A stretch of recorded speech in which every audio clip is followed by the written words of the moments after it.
Thank you so much for coming out.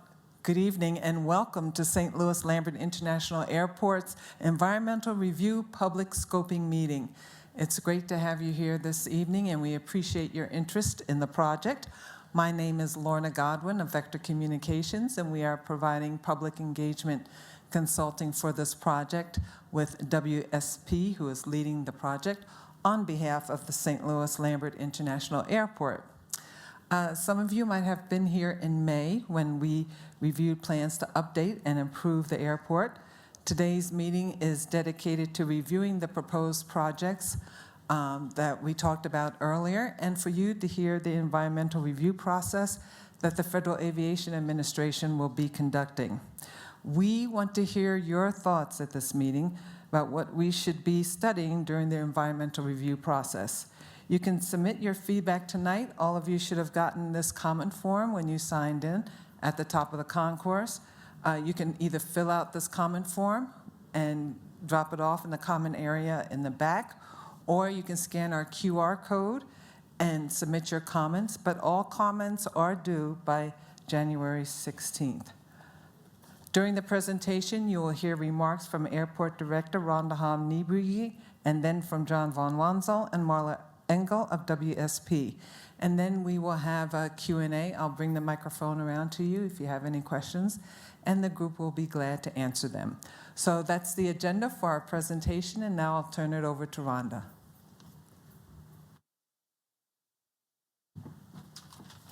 Hi, good evening, everyone. Again, my thank you for coming out this evening and joining us. You know, this is an important project for the airport. As you heard Lorna say, we've been working on the master plan along with WSP, our consultant, for some time. And now we're moving to that next step at looking at, this evening, the scoping for the environmental piece. So critical time for us in a project that we're very excited about. One of the things I'd like to just remind everybody is that our master plan process has been going on for well into two and a half years, and we had a lot of different groups that participated in that.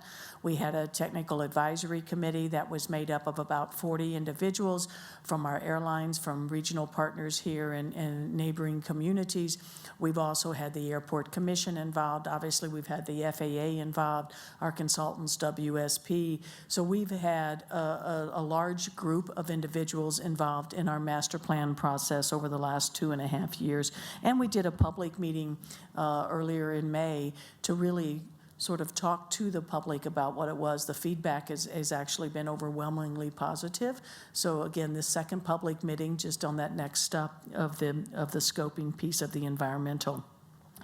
The FAA will conduct the environmental review that's required by the National Environmental Protection Act, better known as NEPA. So you'll hear it referred to as NEPA for the rest of the evening because that's much easier to say than that mouthful of words. So that's what you're going to see and hear a lot about this evening. Right now we're in the pre-NEPA stage, and that will lay the foundation for the upcoming environmental review process that the FAA is going to do. We're very committed to working with the FAA, and we're very committed to making sure that the public knows what's going on, that the public has input, and that we're here to answer any of the questions you may have. You're going to hear a brief recap about our master plan. You'll hear that from John in a few minutes from WSP. For anybody who could not have made it here back in May, just kind of talking about the master plan and what the preferred terminal would look like. So you'll see a brief recap on that. You're going to learn more about some of the other projects that are affected with this from our West Airfield. And then you'll learn about this environmental process and all the steps taking as we go through that. These projects will elevate St. Louis's ability, I think, to really put our airport well into the future. You know, this is a terminal that was built in 1956. It has served us very well, but as we think about the next 30 or 40 years in this region, and we think about the things happening in St. Louis, the airport has to be a piece of that, and we really have to think about the future of this airport and what facilities will meet those future aviation needs. And you're going to hear a lot about the challenges that we have. We love our terminals, and I think we've done a great job of trying to make them modern and keep them competitive. But as we're thinking about moving forward, there's just some things we have to address. And so we think it's the right time something the whole team here has been working on for over a decade to get us to this point. And for our perspective, it's time to really think about this as the future and where we go from here. So again, thank you for coming out. Please give us your feedback, whether it's on the comment cards, whether you scan the QR code, and obviously we're going to be here for some Q&A afterwards as well. So with that, I'd like to turn it over to John. Thank you. Okay. Let's see, clicker. So we talked about the master plan, we talked about the environmental process, and we wanted to talk a little bit about, it's not working. Is there a manual way of it? There we go, thank you. Actually, no, go back, there we go. I wanted to talk a little bit about where we are, because we mentioned master plan, we've mentioned environmental review, and if you're new to all this, you're probably trying to figure out where exactly we are. So this chart gives an overview. With the master plan is almost done. FAA is reviewing things, but most of the technical analysis has been completed, so we're calling it, we're wrapping it up. It's almost done. Typically what happens after a master plan is you develop some more technical details, some more information for decision making, costing, phasing, but also to help feed the environmental review that we're talking about tonight. So that's that next arrow that you see, and you can see the where we are here bar, and then eventually it'll be architectural design and construction down the road if everything is approved. So that's kind of where we are tonight, where the environmental process has not started yet. That's the whole point, is to gather input and inform FAA's thinking on what that process should be and when it should start. If you were here for the master plan, you saw a whole host of projects where we talked primarily about the terminal and roadway. There's other projects in there too, and for environmental reasons that Marla will explain here in a minute, is we've sort of grouped them in two categories. One group is the terminal and terminal-related projects, so we call that the Consolidated Terminal Program, because there's more projects in it. It's CTP, if we inadvertently use the acronym. And then there's some other projects that we've grouped together also that are the West Airfield project. And just for orientation, West Airfield projects, they're over there near the runway ends, away from the terminal here. So that's what we'll be talking about. First, we wanted to talk about why are we doing these projects, and then we want to talk about how we looked at alternatives and what the projects are before we talk about the environmental. So let's start with the terminal. First, needs. I mean, the overarching principle is to enhance the customer experience at this airport. There's two ways of looking at that. First, the facilities today are functionally suboptimal. You have areas that can't be used because they don't meet the needs of today's aircraft. For example, this area, this is the old Concourse B. This used to have about 7 or 8 gates around it. And everybody was, in this area boarding flights. It's no longer meeting standard space for what you would do today. That's why it's not being used. The security checkpoints were added later because when this was all built, there was no security requirement really of any significance. So a lot of these things have been adapted over time and made to work, but it doesn't work optimally. And then like this facility, there's gates that are just not usable and have been taken out of service since the hub was here. So if you take these issues and then you add growth to it, which is projected, passengers are around 16 million or so right before COVID, and those numbers are projected to grow to about 21 million passengers a year. So how do you fit that growth in if you can't accommodate things functionally today? So that's kind of why we're trying to do these terminal projects. Here's a few images that kind of illustrate the points. If you look on the left there, 1956, when this terminal was built, that was before the arch, actually. That's when a DC-7 4-engine turboprop aircraft was common. That carried about 60-some passengers if it was all the way full. Then if you fast forward to 98, when Terminal 2 opened, that was still a few years before security. So that wasn't really considered the way it is now. And the 737 was flying a twin-engine jet, and today we still have 737s, but there's 737s and the 737s. The ones flying at that time only had about 140, 130 people on them, and typically aircraft were about 60%, 65% full at the time. Today, we're flying the same 737, but it's been stretched to carry almost 180 people. and that's the aircraft that Southwest flies. And also the percentage of seats occupied is much higher today. So we're talking between 56 and today, we're talking almost 3 times the people coming through a gate. So if you have a hold room, a corridor, restrooms designed for 60 people or even 130 people, today you're putting 180 people in that same space. So it just doesn't work. So that's kind of the illustration there. Let's look at the roadway and parking. On airport roads, ideally, when you look at ideal airport roadways, if you built them today, you'd have adequate distance for people to know where they are, figure out where the parking is, long-term parking, where's the terminal. There's lots of space. Of course, here, when you come off the interstate, if you come off at Airfly Drive, the main entrance, there's extremely short distance. You come underneath the interstate, you immediately have to decide what lane to be in. If you're behind a shuttle or a bus or a big SUV, and you don't see the sign, you may be in the wrong lane, and there's no room, there's no time to switch. So it's really very short distance and really unacceptable. Once you make it to the terminal, the number of lanes in front of the terminal is also inadequate. Today, you typically have about 4 lanes in front of a terminal, one where people are parking to drop off, one to sort of maneuver, and then 2 lanes used for bypass traffic. If you look at Terminal 2, we have an image here in a minute, there's only 2 lanes there today. Same with parking. The garage out here is a little newer than the terminal, if you can call it that. It's from 1965. It's getting old, so within the next 10 years or so, that needs to be replaced just because it's the end of its useful life. But also, this garage is almost at capacity. The one at Terminal 2 is at capacity, and so people are often forced to park in the surface lot or come park here and then make their way over back to Terminal 2. So we need more parking as well.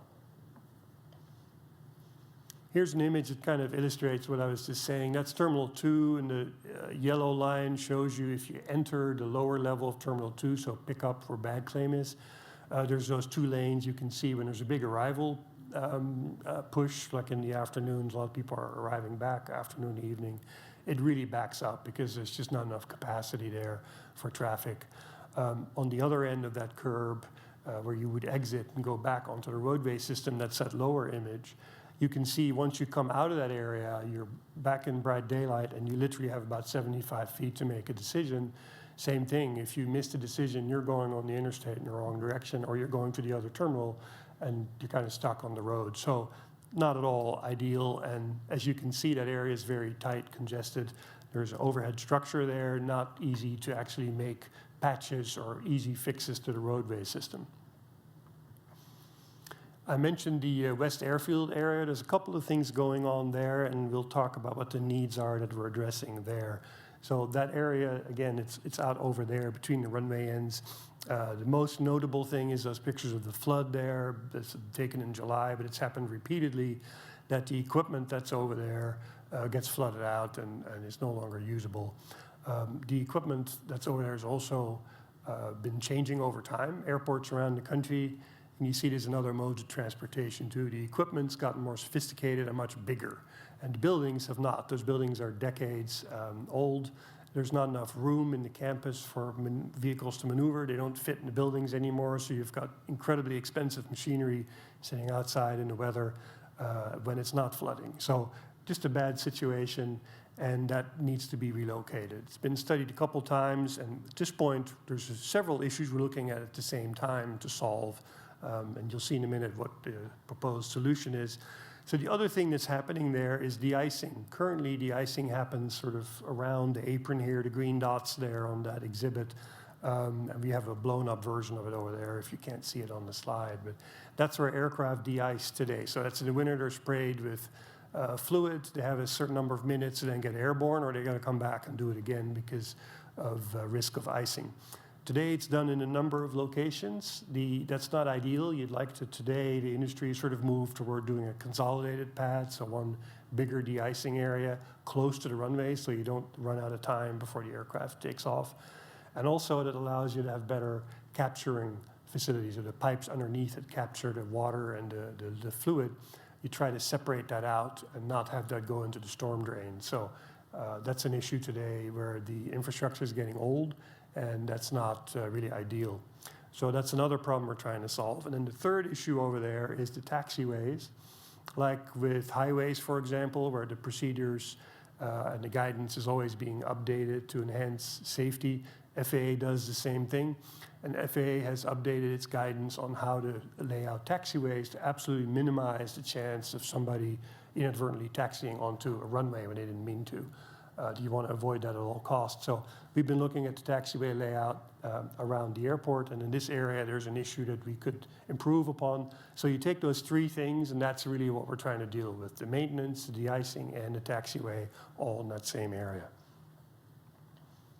So once we knew what all these issues were, we looked at, okay, how do we solve them? There's a whole range of options we looked at. Again, starting with the terminal, we started all the way from scratch. We looked at, could you build a whole new terminal somewhere else on the property, somewhere on the other side of the airport or where have you. You could, but it's difficult. It'd be expensive, and getting access to it would be very difficult. So for all practical purposes, it really didn't make sense in this case. We also looked at the domes. Do you want to keep the domes? Are they reusable? Do you need to go to a new building? Can you swap the airlines between the two terminals? So Southwest is in Terminal 2. Could you bring them over here, bring these airlines over there? Would that solve anything? We looked at one building versus two buildings. In the end, it comes down to, do you have one or two buildings on this site? And what's the best answer? So we looked at the cost, the efficiency, the operating costs, and some of the other opportunities, like can you go to a single checkpoint? Currently you have 4 industries sort of moving toward consolidated, much larger single checkpoints. It's more efficient, works better for TSA as well. And so that's where we ended up, is with a single terminal, which would retain the domes, but rebuild everything else in this area would be the most efficient way to move forward. A little bit about, and we'll show you the plan here in a second, a little bit about the roads and the parking. So we went through the same process there, where we looked at a whole range of options. We looked at relocating, since the interstate is so close. We looked, could you move the interstate? Because moving the airport's difficult. Moving the interstate's also not really doable in this case, of course. We looked at converting some of the existing roads. So the road out here in front is Lindbergh International Boulevard. We also looked at roads on the other side of the interstate. Could you make any of those roads one way or make major changes to make it work better? And that really would disconnect some of those communities and just wouldn't work. So that was dismissed. Things that did survive were options where we look at getting rid of that short distance problem. And if you have one terminal, you have the need for one loop road and adequate distance, again, to make decisions. Well, you can't do it between here and I-70, so you have to go in one of those directions. So we looked at the ideal distance is about 1 mile. So we looked at, how do you get a mile road with a big loop? The center of that loop would be a new garage, and that can be done. I should mention that MoDOT is starting a planning process looking at I-70 and making improvements as well. We're a little bit ahead of them, but we'll look at roadway improvements on airport, and then we'll see where MoDOT is and how that would connect and where they would be. And we'd make it work with or without MoDOT improvements, but we're focused on the on-airport piece, of course. So what the whole program looks like, and I know it's hard to see, and again, we have a bigger image of it on the boards, and we also have another cutaway here in a second, but if you look at this image, you see the big blue line, those would be the new gates and new concourses. And if I can illustrate where that would be, I'm glad we have support for the program, that the gates would be basically here. It would run right through where we are now, extend that way and that way. So today you have concourse A is over there. This is B, the old abandoned B. C is over there. And so the new concourse would simply run through the ends of those concourses, if you will, with all new gates, simple linear concourse. The green shape is the domes. The domes are sufficiently large to work for future functions. It's just the way it's laid out right now, and the whole level changes, and some of those things are the issue. So the domes are in green because they would stay and would be the ticketing lobby.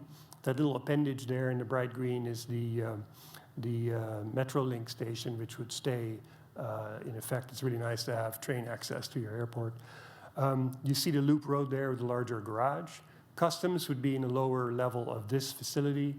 I think I've touched on everything, new garage, Metrolink, and that's what the facility would look like. One more thing to mention is the single checkpoint.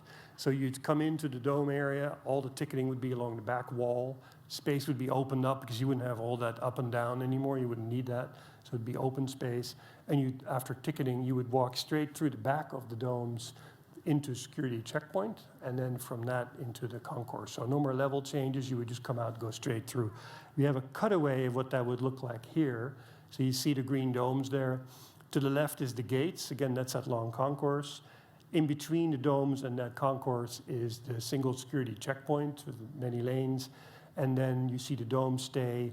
The bag claim would be completely redone underneath, but it would stay in generally that location. And then the roads are a little odd today compared to other airports that are mostly next to each other and sort of half a level off. In the future, it would be the more traditional setup of having the roads stacked. So one would be above the other and parking would be on the other side of that. So a more typical setup that you see at other airports. And again, that's the beginning of a much larger garage. It would be generally in the same area, but a bigger footprint, and the road would circle around it as well. We talked about the West Airfield. This is not the most artistic image, but I mentioned the three completing issues that are going on there. What you see here is the yellow square is the airfield maintenance facility, which is currently in where the blue is and where it floods. It would move uphill a little bit, so farther away from us here in that direction. Where the flooding is today, the area would be raised some, and that would be the de-icing facility. So all the de-icing would be there, right next to where the taxiways are, or right next to where the runway is. And then that hatch pattern is the taxiway that doesn't meet standards, that would be closed and would be realigned in that area. So that's what the West Airfield program would look like when it's completed. And then before we go to the environmental part of the discussion, wanted to pause and see if there's any questions about the program or anything we just discussed.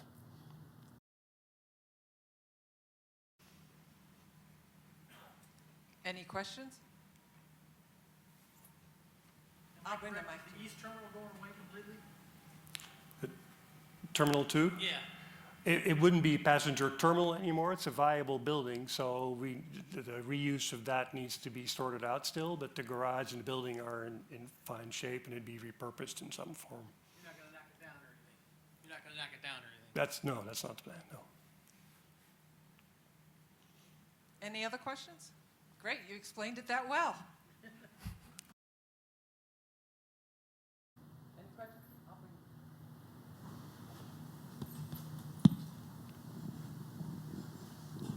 You mentioned a loop that you're going to put in. Is that loop going to be within the existing footprint of the airport, or are you talking about moving outside into the surrounding community to make that loop? It'd be on the existing property. Thank you. Yeah. Thank you. It's right here is on the, if you can see it. We have it Any on the others? board as well. It's on the property. You talked about being about a mile away or something. Well, the distance for the person coming to the terminals, once they enter the airport, you'd have the road to the loop and then the loop. And that distance, which ideally you want that to be about a mile. And so that's what we're trying to get to, but not off airport.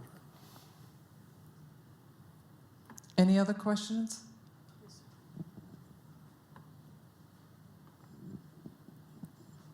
With the linear approach, and maybe you could put that last slide back, right there, yeah, back up. So with a long, thin building like that, and if everybody's entering at the domes, you're going to have a pretty wide hallway for people to be able to go all the way down towards the other end. Is it planned to be quite a bit wider than the existing concourses? Because its aspect ratio, when you look at it there, it looks like it's really pretty thin versus its length. Exactly. We have an image of exactly what you're talking about there. Okay, the yeah. corridor. Today's corridors are about 75 feet wide. At the mouth of A, the exit's down to 8 feet because of the security checkpoint that had to be shoehorned in there. And today's corridors, or the whole concourse, I should say, is about 110 feet wide or so. So you're looking at a significant increase in width. Okay, yeah, because to get the 3 times the number of people in your other Yep. graphic, I'll go take a look at that. Thank you. Exactly. And there's room in that for moving sidewalks as well, which today there's just no space to do that. Yeah. The good piece is the checkpoint. The good piece on that is the checkpoint is right in the center of that long corridor. So when you come out of the ticketing lobby and walk right in through the checkpoint, you're going to be in the middle of the concourse. So no matter which end you go to, you're only half of the concourse as far as a walk, even on the furthest end.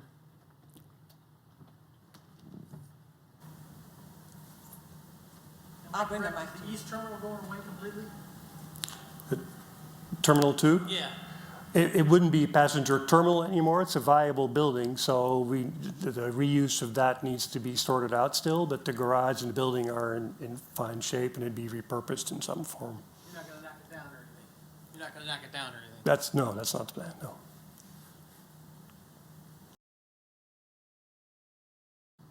So currently, right now, there are 2 metro stops to the airport. It looks like there will only be 1 then that will be retained, or would there be any reason to keep a second stop here? So the future use of what's now Terminal 2, we haven't quite figured out yet. It's a viable building, it's a viable garage. So whether there's a need for a stop there, I think that's up to Metro, but the station could stay. This station would stay and be active, but this would be the main passenger terminal. But I suppose that's part of future discussions with Metro, whether they would want to keep that or whatever the use is over there that might require still a stop. But there's no plan to Thank you. eliminate Yeah. any of that. Pardon? Thank you. Yeah, All right, that's that answers my question. Yeah. Thank you, sir. Lorna, there's one in the back.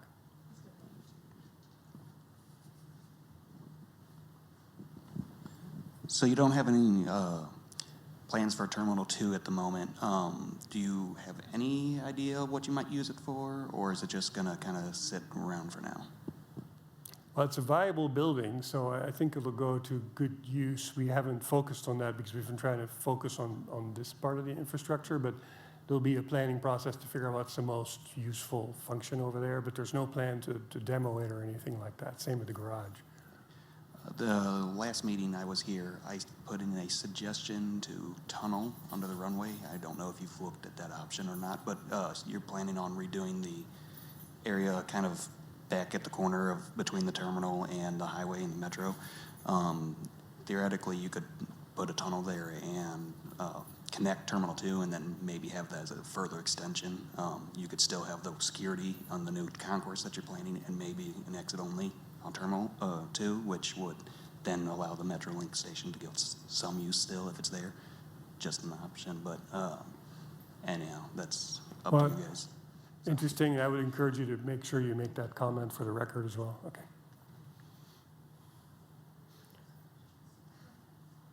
Okay, we'll talk about the environmental process. Thank you. Hi, I'm Marla Engel. I'm also from WSP. I'm going to talk a little bit about the environmental review process, which is where we are now. And actually, let me put this down. I am not nearly as tall as the other people that were up here. And actually, any environmental constraints, I'm not going to talk about specifically, but we've got some on the boards over here, and I'd be happy to talk to you about those afterwards. So, okay, so let me get the clicker here. Get where we want to be on this. Okay, so now there's a plan, and the next step is to implement it. But there's 2 things that the airport needs from the FAA before they can start to implement that. And the FAA needs a final unconditional approval of their plan, of the plan. FAA needs to approve that plan. There's now a conditional approval of it, and the condition is that they complete the environmental review process. And the environmental review process is, and then the other thing is that the airport will be applying for grants, for funds from the FAA. And so before they can make the decisions about the approval and about the grant, there's a federal law called the National Environmental Policy Act, which Rhonda mentioned. And FAA has to look at all the environmental impacts of the project before they can make those decisions so that they can make an informed decision. So oh shoot, I keep hitting the wrong button there. So, okay. So the purpose of the National Environmental Policy Act is to ensure that the environmental impacts are considered when the FAA or any federal decision maker makes decisions. And a second of the two, there's really two major one is that they make those informed decisions, and the second is that they share that information with the public, with you, so that you understand the implications of this project. And the idea is to look at the impacts of the project and balance that against the benefits of the project when FAA makes their decisions. And then the third thing is to try to reduce environmental impacts where there's significant impacts. So there's really three, it's to make informed decisions, to share information, and to reduce environmental impacts. So those are the three purposes of the law. It's a process that has to be gone through before FAA can make those decisions. So one of the questions that we get asked is why there's a separate process and there's these two separate programs. And one of the reasons for that is that the terminal project has some different kinds of impacts from the West Airfield project, and there's a lot of urgency to the West Airfield project because there's taxiway, airfield improvements, safety improvements, but also mostly because the airfield maintenance facility floods and there's a lot of expensive equipment there, and we want to get that equipment out of the flood and out of the rain because there's not enough cover to store that equipment out of the rain. It deteriorates much faster. So the projects are separated. Typically, if projects are connected to each other, there's some sort of dependency, then the law says they have to be evaluated together because you have to look at the totality of the impact. So, for example, John showed that in the West Airfield project, the de-icing facilities would be located, the airfield project would be moved a little bit to the north, the airfield maintenance facilities, and the de-icing project, the de-icing facility would be put where the airfield maintenance facility is now. So those projects obviously are tied together in some way, and so it's important to look at them together. But these two separate programs, it's not so much. So they can be looked at separately. This is a very kind of complicated graphic of all the steps in the NEPA process. The first two steps have been pretty much taken care of in the master plan process. The FAA the process that they set up does that. It's designed to do that, and it was done even more so here to make sure that all the requirements of NEPA for, looking at what is the project justification, what are the benefits that you're going to balance against the impacts, and have you looked at all reasonable alternatives? So that was very much done so. If somebody has an alternative that they want us to look at, we can look at that alternative as well. FAA will make a decision about whether it's an alternative that makes sense to evaluate the environmental impacts of that in detail. So the next step is where we are now. So it says, we are here, we are all here. We're here for scoping meetings. Scoping is when FAA decides what is the scope of the analysis, what alternatives are they going to look at, what impacts are they going to look at. And, we ask for input from all of you. You live around here, you use the airport, you know what's here. So they're looking for that kind of input from you on what kind of alternatives and impacts to look at. And they'll look at all of those comments carefully, and then they'll decide kind of what the scope of the analysis is. And then the impacts get looked at. And so we have a member of our team here, another consulting firm that we're working with, Crawford, Murphy, and Tilley, CMT. Some of their representatives are here. They're going to take charge of this NEPA process and help manage that, and I'll talk a little bit about that in a minute. And then all of the analysis and the impacts and what impacts have to be mitigated get reported on in a NEPA document, in a draft NEPA document. And it's a draft because then it gets distributed to the public. You'll get an announcement about it. It'll be available on the website. You can look at it. And it's a draft because you get to have another say. You get to look at it and make comments on it and ask questions about it at that point. And then sometimes FAA decides to make some clarifying analysis or to clear up some things that aren't maybe so clear to people in it, and then they finalize the document, and then that's the final document that they use to look at the impacts, decide if mitigation is needed of those impacts, and make those decisions that they need to make, and the approvals that they need to make, the grants, they make those decisions at that point. So it's a very technical document, but there's also a mandate in NEPA to make sure that it's understandable, that it's concise, and it's understandable to the average person. So sometimes we have a lot of the technical information in appendices, and we try to keep the actual NEPA document that explains things in very plain language that everybody can understand. So at that point, FAA would make its decisions, and the airport would hope those decisions would all be positive. They would get their grant money, they'd get their approvals, and they can move on. And so that's the next step in the process. So this is sort of a summary of what that document looks like. It has a chapter for each of those sort of major steps, documenting the purpose and the need for the project. The need is what John talked about, those problems that need to be addressed. The purpose is sort of a goal. The goal here on the terminal project is to enhance the customer experience and make it meet the industry standards, current industry standards, consider all reasonable alternatives, look at the impacts, look at mitigation of those impacts. These are the kind of impacts that FAA looks at. Some of them are fairly standard. They're almost any agency that would be doing a project. If the DOT was doing a highway project, they'd be looking at these impacts. One of the things that's a little different is FAA looks at aircraft noise.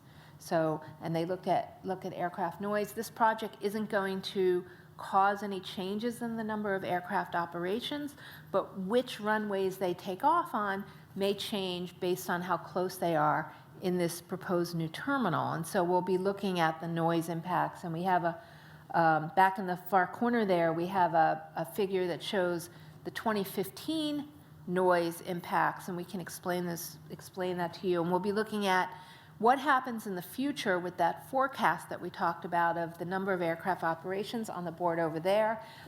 What happens with the project and without the project. It's the same number of operations, it's just which runways they work on and which runways they take off on and land on might be a little bit different. So we look at that, we look at air quality. When you think of environmental impacts, people think of like the bugs and bunnies, right? Like wetlands and wildlife, but we also look at impacts to the human environment, so that's the noise. We look at impacts to historic structures, so we need to make sure that there's no impacts to the domes. The domes are going to still be there. There's another historic resource, some Air National Guard buildings that are not so beautiful like the domes, but they're associated with some historic activity during World War II. That makes them significant. Those need to be demolished to build this proposed terminal. So we need to look at what the impacts of that are, how those impacts can be mitigated. We're working with the State Historic Preservation Office on that. So we look at socioeconomic impacts. We look at the air quality impacts. There's not really change in air quality because that's looked at like a regional level, but but again, if there's more taxing or less taxing, less taxing of the aircraft to the runway ends could generate an air quality benefit. So we look at all of those things. And so, as I said, this is FAA's responsibility. So FAA, it's a federal law that requires federal agencies to do something. When they take an action, the action that FAA is going to take is going to make decision about approvals and funding. They're responsible for all of this. So, and there's a couple people here from FAA. I don't know if you guys want to stand up now or, yeah. So if you want to talk to someone from FAA, these are the people. They all happen to be guys, so call them you guys. And so if you're interested in talking directly to them after this, please go ahead and do that. They're responsible for all the decisions. They have the authority to make all the decisions. They have the responsibility to make sure this process runs right, that it runs in accordance with the law. They oversee and approve all the analysis. So the analysis gets done by consultants, but only FAA can approve it, and they have the expertise to look at that and approve that. So. And then the other thing they do is, through meetings like this, is they seek input from the public. The airport, FAA, obviously, there's 4 people. I think that's a large part of the staff that staffs this office or that has this expertise here. So they obviously can't do this all themselves. The airport helps them. The airport's consultant helps. The consulting, that's John, that's me, the members of the NEPA team I mentioned from CMT, some of our other colleagues are here.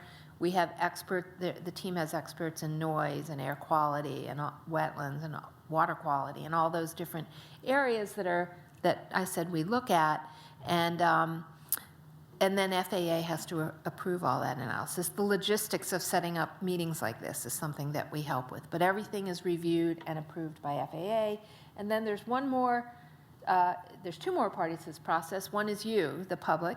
You have this opportunity through the scoping, and as I said, with the draft NEPA document, to review it and to comment on it, and that's a responsibility that you have, and that we'd like to see a good amount of participation. So, and then there's one more party, and that's the agencies that have jurisdiction over some of the resources that may be affected. So the Missouri Department of Natural Resources, the Department of Conservation, the Sewer District is interested in, in whether there's flooding. There's a floodplain. There's a map back there that crosses the airport. The State Historic Preservation Office. So we had a meeting with them this morning. They're doing this as part of their jobs. Their meeting happens during the day. They don't want to have them here. A lot of them were on the phone from their offices, and we got a lot of good input from them. And the other thing they do is they help us identify the permit requirements if there are permits that are needed from their agencies. So the next steps. So we'll look at this sort of next steps in a couple of different steps. This is sort of the overall next steps. So FAA will review the comments that come out of scoping. Comments are due, there's a 1-month period from today. Comments are due January 16th. And you can submit your comments by speaking into a tape recorder back here, or there's iPads, or you can pick up a paper and mail it in. You can email. There's the contact people that you can email the Scott Tenner at FAA, the environmental specialist, or you can send something to the airport. It all ends up and gets to FAA. And then the analysis gets conducted, and then we prepare that draft document that I talked about, and then we have another public comment period and public information meeting where we talk about the analysis. You can see the results of the analysis, ask questions about it, and so on. Again, a month comment period.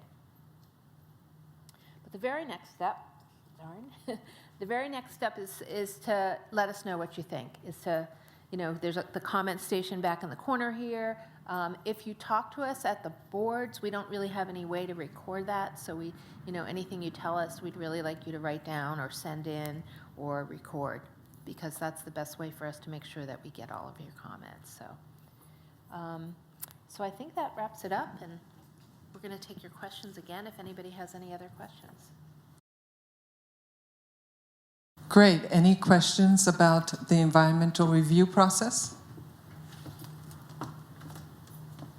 Good. I should have had you sit up here.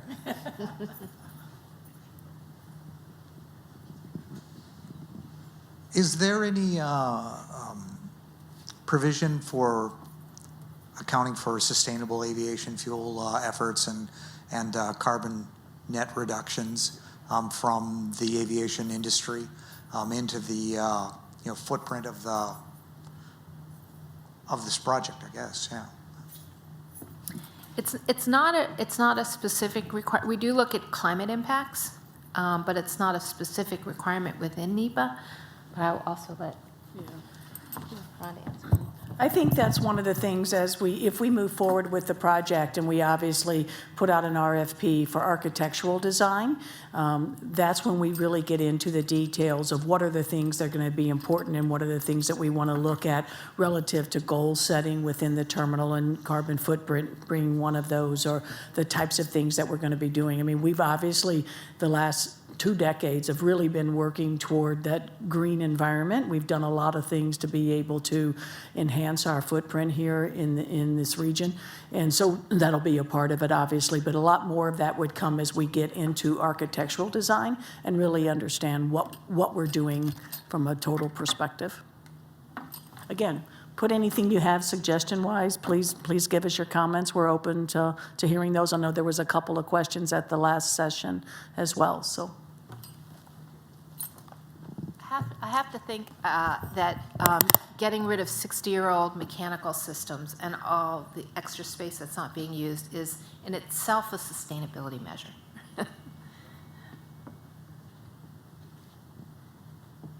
Any other questions? Thank you. I have a question. You mentioned a scoping meeting that you utilities and some of the water, the sewer department. Is it possible to have a scoping meeting with some of the local government communities, the impacted communities around the airport, several of the small cities that have had conversations with the airport and others as far as scoping? Because of the direct, indirect, cumulative impacts that this project will have on our communities? Yeah, I don't know. Yeah, I think, you know, the purpose of these meetings is for all of the public, so that everybody can have input.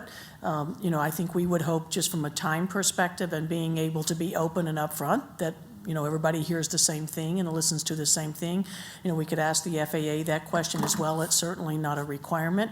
But I think we prefer being more open and having meetings where everybody can participate. These will also, they will also be on our website. I think come next Monday or so, we'll have all of this information on the website. So, I mean, that would be my input. So you're welcome to talk to the FAA afterwards and see if they have a different thought or input on that. Hold on one sec. Should have asked John, I think, earlier. You talked about the single access roadway that you're envisioning for coming into the airport, and it going out about a mile, starting about a mile, I assume, in both directions.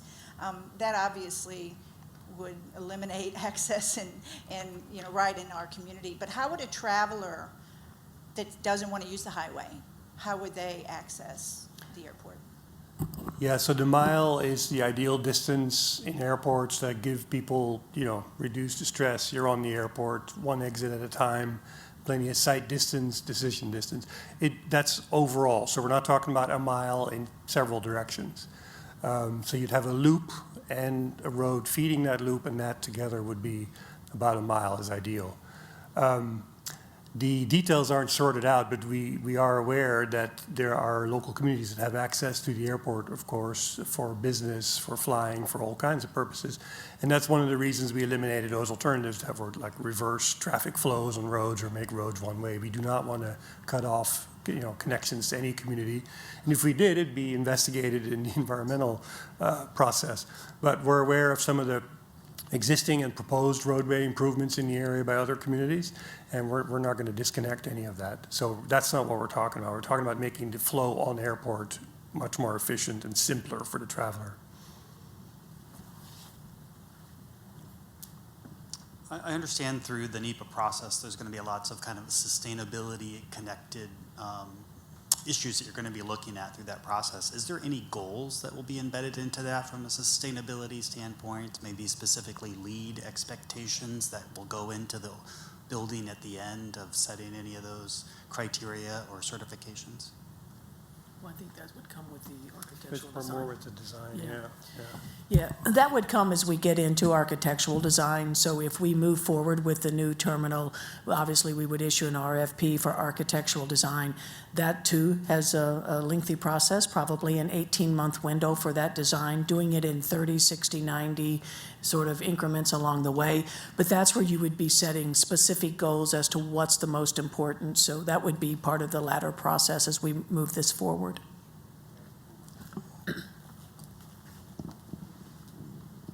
I do understand that their construction piece could be part of that, but there is a potential opportunities for site that's related specifically to lead and sustainability initiatives that's in addition to or in conjunction with the actual built environment piece. So is that also down the road, or is that part of this scoping process? Yeah, well, you certainly can leave the comments. We'll tie it in and see if it is. I still think it's probably part of the broader architectural design process that goes in, but please leave those comments and any thoughts you have relative to that, because the whole team will be looking at those over the next few days and next few weeks to make sure that we're gathering all those. And if there is something that we can look at that's on the forefront, we're happy to do that.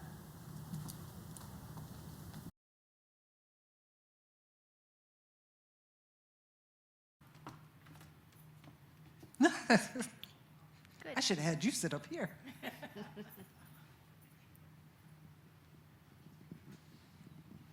Is there any provision for accounting for sustainable aviation fuel efforts and carbon net reductions from the aviation industry into the footprint of this project, I guess, yeah. It's not a specific requirement. We do look at climate impacts, but it's not a specific requirement within NEPA. But I will also let Ron answer. I think that's one of the things if we move forward with the project and we obviously put out an RFP for architectural design, that's when we really get into the details of what are the things that are going to be important and what are the things that we want to look at relative to goal setting within the terminal and carbon footprint being one of those, or the types of things that we're going to be doing. I mean, we've obviously, the last 2 decades have really been working toward that green environment. We've done a lot of things to be able to enhance our footprint here in this region. And so that'll be a part of it, obviously, but a lot more of that would come as we get into architectural design and really understand what we're doing from a total perspective. Again, put anything you have suggestion-wise, please give us your comments. We're open to hearing those. I know there was a couple of questions at the last session as well, so. I have to think that getting rid of 60-year-old mechanical systems and all the extra space that's not being used is in itself a sustainability measure. Any other questions?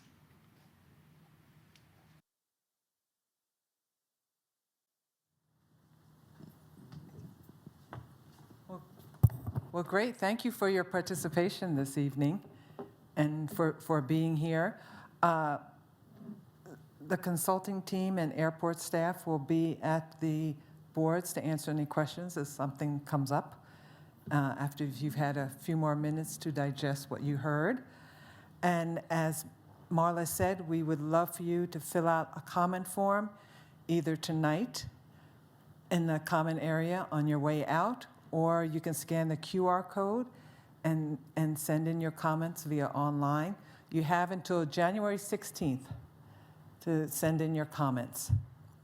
So that is it. Thank you so much for coming this evening. Drive home safely and have a wonderful holiday. Bye-bye.